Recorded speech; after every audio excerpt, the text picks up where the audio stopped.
So what was this green paper all about?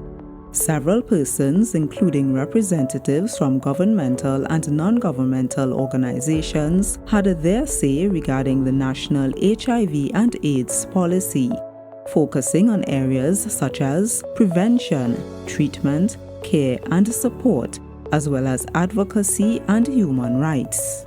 It is estimated that the total number of persons living with HIV in Trinidad and Tobago is just over 11,000.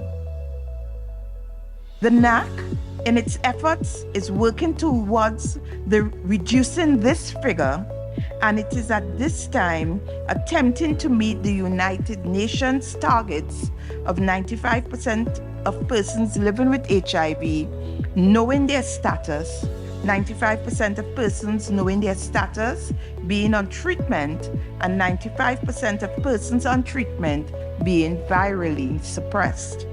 This year, 2023, marks 40 years since the first case of HIV was reported in our Twin Island Republic. Since then, we have made several strides in our response towards epidemic control.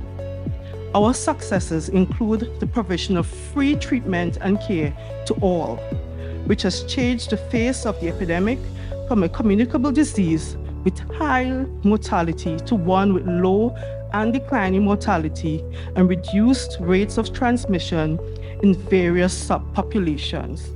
Think about how much money we really have to spend on health-related issues and all of the other health-related issues that are competing.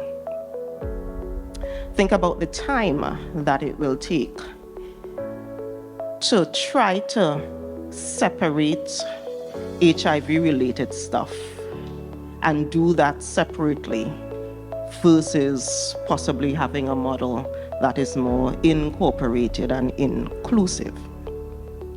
Think about the stigma and discrimination that still exists and how us trying to put a focus on HIV and AIDS may actually be adding to that stigma and that discrimination. This consultation was spearheaded by the National AIDS Coordinating Committee. It's the third public stakeholder consultation on the National HIV and AIDS policy. I'm Omodara Mills for Let's Talk Tobago.